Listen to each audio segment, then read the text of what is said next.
নারাজনপুর গ্রামে এসেছি অনেক দিন পর। ইউনিভার্সিটির গরমের ছুটি পড়তেই মনে হলো শহরের কংক্রিট আর ইন্টার্নশিপের দমবন্ধ পরিবেশ থেকে একটু নিঃশ্বাস নিতে হবে। মা বলল, তুই কাকির বাড়ি চলে যা, ও তো এখন একা থাকে। রীতা কাকি, আমার ছোট কাকি, বয়স প্রায় ৩৯, কিন্তু এখনও এমন টানটান। কিন্তু একটা ভাব যে প্রথম দেখায় কেউ বুঝবে না। তিনি এত বছর সংসার করছেন। কাকা মিলিটারি চাকরির কারণে বেশিরভাগ সময় বাইরে থাকেন।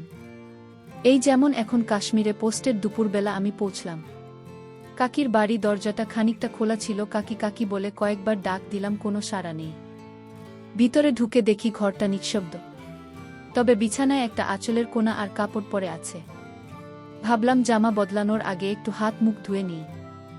এমন সময় পেছন থেকে এক কণ্ঠ ভেসে এল, এই বাবু, তুই এসেছিস। ঘুরে তাকাতেই দেখি কাকি দাঁড়িয়ে, মাথা ভেজা, চুল থেকে জল গড়িয়ে পড়ছে।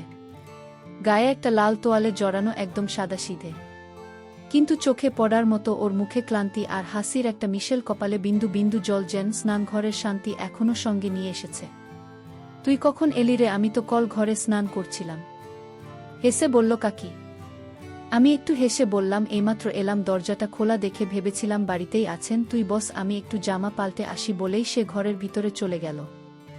আমি বসে থাকলাম চুপচাপ। কিছু একটা অদ্ভুত অনুভব হচ্ছিল ভিতরে ভিতরে, যেন বহুদিনের চেনা মানুষটাকে হঠাৎ করে নতুন করে চিনে ফেলছি। কিছুক্ষণ পর কাকি ফিরে এল, হালকা ছাপা সাদা কামিজ আর পেটিকোট পরে। জামার পাতলা কাপড়ের ভেতর দিয়ে যেন একটা মৃদু দীপ্তি ছড়িয়েছিল, তবে সেটা কোনোভাবেই অশালীন নয়, বরং এক ধরনের সৌন্দর্যের প্রকাশ, যেটা চোখ সরিয়ে নেওয়া কঠিন করে তোলে। চুলে তখনও স্নানের ভেজা ভাব, মুখে মিষ্টি হাসি। বল, তুই আয়, ভাত খাইয়ে দিতকে। আমি উঠোনে কাঠের টেবিলের কাছে বসলাম। কাকি চালের ভাত, ডাল, আলু ভাজা আর কাঁচা মরিচ দিয়ে আমার জন্য খাবার পরিবেশন করল। নিজেও পাশে বসল একটা ছোট প্লেট নিয়ে। টেবিলটা ছোট হওয়ায় আমাদের কাঁধ প্রায় কাছাকাছি এসে গিয়েছিল। খেতে খেতে আমি একটু একটু করে লক্ষ্য করছিলাম কাকিকে।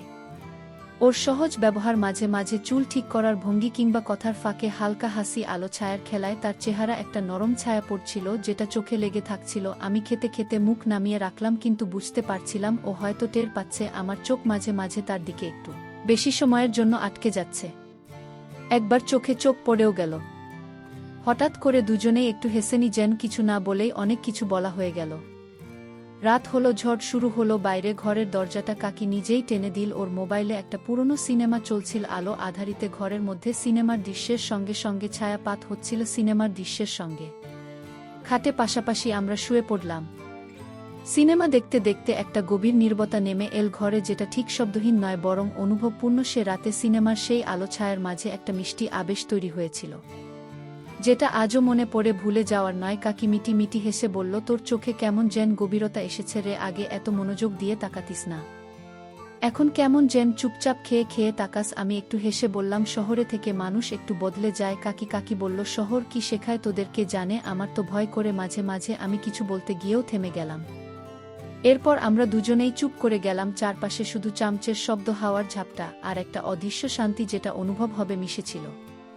খাওয়া শেষ হলে কাকি বলল, চল ভিতরে আয়, গরম অনেক, ফ্যানের নিচে বসে একটু বিশ্রাম নেন। ঘরের ভিতর ঢুকে আমি খাটের এক পাশে বসলাম, আর কাকে ফ্যানের নিচে শুয়ে পড়ল। বালিশে মাথা রেখে সে পাশ ফিরে ঘুমিয়ে পড়েছিল। ঘরের হালকা আলো, ওর মুখে এক ধরনের প্রশান্তি ছিল, যেন নদীর ঢেউ কোলের পাশে এসে চুপচাপ বসে আছে। আমি বসেছিলাম চুপচাপ। হঠাৎ কাকি চোখ না খুলেই জিজ্ঞাসা করল, তুই দুপুর থেকে আর কোথাও গেলি না? শুধু আমার আশেপাশে ঘুরছিস কেন রে? আমি একটু থেমে বললাম, অনেকদিন তোকে দেখি না কাকি, এই দুপুরগুলো কেমন যেন অন্যরকম লাগে। নদীর ধারে। ও কিছু বলল না, কেবল একটা দীর্ঘনিঃশ্বাস শোনা গেল। তাতে কোনো রাগ বা প্রশ্ন ছিল না, ছিল কেবল সময়ের মতো শান্ত একটা অনুভব। নারাজনপুরে দুপুরের পর বিকেল নেমে আসে যেন খুব নিঃশব্দে। নদীর পাড়ে দাঁড়িয়ে হাওয়া ছাড়া কিছু শোনা যায় না। আমি খাটে আধশোয়া ছিল, আর কাকি পাশে বিশ্রাম নিচ্ছিল। কিছুক্ষণ পর সে উঠে বসে বলল, গাটা একটু অস্বস্তি লাগছে, কলঘর থেকে গা ধুয়ে আসি। আমি মাথা নাড়লাম। কাকি উঠে একটা গামছা হাতে নিল, চুল বাঁধল আর দরজার দিকে এগিয়ে গেল। ওর পরনে ছিল হালকা সাদা ছাপা জামা। কিছুক্ষণ পরে আমি উঠোনে এলাম। কলঘরের পাশে একটা পর্দা টাঙানো, 3 দিক টিনে ঘেরা। সামনের পর্দার নিচ দিয়ে হালকা জল গড়িয়ে পড়ার শব্দ আসছিল। আমি সামনে দাঁড়িয়ে শুনছিলাম শুধু জলের শব্দ, কাপড় ঝাড়ার শব্দ, হালকা গুনগুন। গরম দুপুরে ওই আওয়াজগুলো এক ধরনের প্রশান্তি দিচ্ছিল। মনে হচ্ছিল কেউ নিঃশব্দে তার ক্লান্তি দূর করছে। হঠাৎ কাকি ভেতর থেকে বলল, কেউ ওখানে বাবু? তুই? আমি একটু কেঁপে উঠে বললাম, না না কাকি, আমি ভাবছিলাম নদীর থেকে একটু যাই। কাকি কিছুক্ষণ চুপ করে থেকে বলল, তুই গেলে সাবধানে যাস, নদীর ধারে এখন বাড়ছে। তার গলায় কোনো বিরক্তি ছিল না, ছিল কেবল এক ধরনের সতর্ক ভালোবাসা। আমি সরে এলাম উঠোন থেকে। কাকি বলল, আমি একটু মন্দিরে যাব, যদি আমি না ফিরি তুই এই চাবিটা দিয়ে তালা লাগিয়ে নিস। এই বলে সে বেরিয়ে গেল। আমি ধীরে ধীরে নদীর ধারে হাঁটতে লাগলাম। কিছুক্ষণ পর ফিরে আসার পথে খেজুর গাছের পাশে দাঁড়ালাম। হঠাৎ দেখি গাছের আড়ালে দুজন লোক, সম্ভবত গ্রামের মিস্ত্রি বা ক্ষেতমজুর, সিগারেট টানতে টানতে গল্পে মশগুল। আমি ওদের চোখে পড়িনি। আমি চুপচাপ দাঁড়িয়ে রইলাম কিছুক্ষণ, তারপর ফিরে এলাম বাড়ির দিকে। হঠাৎ খেজুর গাছের পাশে দাঁড়িয়ে শুনলাম দুজন লোক গল্প করছে। একজন বলল, তোর ওই রিতাকে কি নাকি জেন বলিস? তার মতো গৃহিণী এই পাড়ায় আর কই? কি গঠন, কি চাল চলন? আরেকজন ফিসফিসিয়ে বলল, সেদিন কলঘরে যাচ্ছিলাম, আমি রাস্তা থেকে দেখে ফেলেছিলাম, সাজগোজের ধরনটাও বেশ গোছানো। ওদের কথা শুনে আমি চুপচাপ দাঁড়িয়ে রইলাম। হাতের তালু ঘেমে যাচ্ছিল, বুকের ভেতর একটা অদ্ভুত অনুভব হচ্ছে। না রাগ, না গর্ব, না বা পুরোপুরি লজ্জা, সব মিশে একরকম ভার জমে উঠেছিল ভেতরে। মনে হচ্ছিল, তবে কি কাকিকে সবাই এমন চোখেই দেখে? আমি বুঝে গেলাম, রীতা কাকি শুধু আমার কাছেই নয়, অনেকের চোখেই এক ধরনের মুগ্ধতা, এক অব্যক্ত ইচ্ছের প্রতীক ও স্বাভাবিক সৌন্দর্য ও ব্যবহার যেন লোকজনের কথার বিষয় হয়ে উঠেছে। আমি আর দাঁড়ালাম না, চুপচাপ বাড়ির দিকে ফিরলাম। উঠোনে এসে দেখি কাকি বসে আছে, সামনে আয়না, পাশে ধূপকাঠি জ্বলছে, চুল খোলা, হাতে নারকেল তেল নিয়ে ধীরে ধীরে মাথায় ঘষছে। আমাকে দেখে বলল, তুই এসেছিস নদীর ধারে, কেমন লাগলো? আমি বললাম, ভালি, তবে কেউ কেউ শুধু নদী না তোকে নিয়ে অনেক কথা বলে। ওর মুখে বিস্ময় ছিল না, আয়নায় চোখ রেখেই বলল, অনেকেই অনেক কিছু দেখে, অনেক কিছু বলে, আমি শুনি। মাঝে মাঝে আমি জিজ্ঞেস করলাম, তুই কিছু বলিস না? ও শান্তভাবে বলল, বলার কি আছে, শরীর আছে বলেই দেখবে।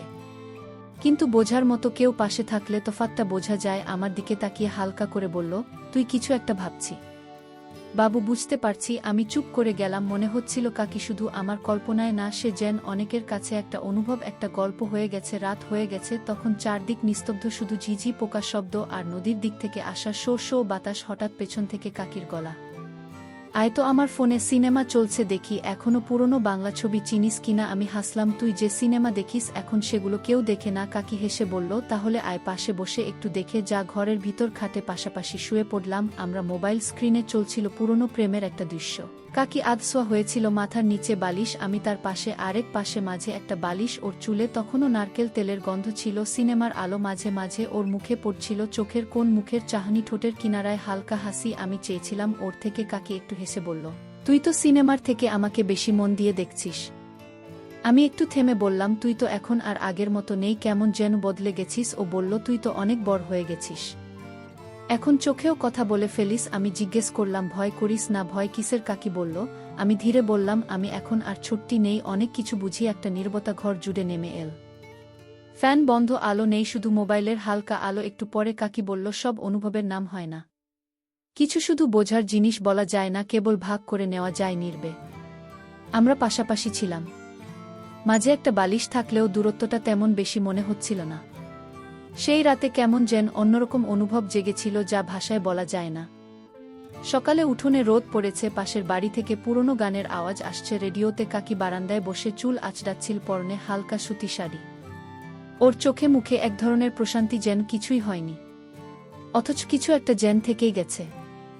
সকালে আমি একটা সাধারণ প্যান্ট আর টি শার্ট পরে বসেছিলাম বারান্দায়। কাকি এসে বলল, সন্তু, পায়ের নখগুলো কেমন শুকনো হয়ে গেছে, আগেরবার কাকা এসে রং লাগিয়ে দিয়েছিল, তুই যদি একটু লাগিয়ে দিস।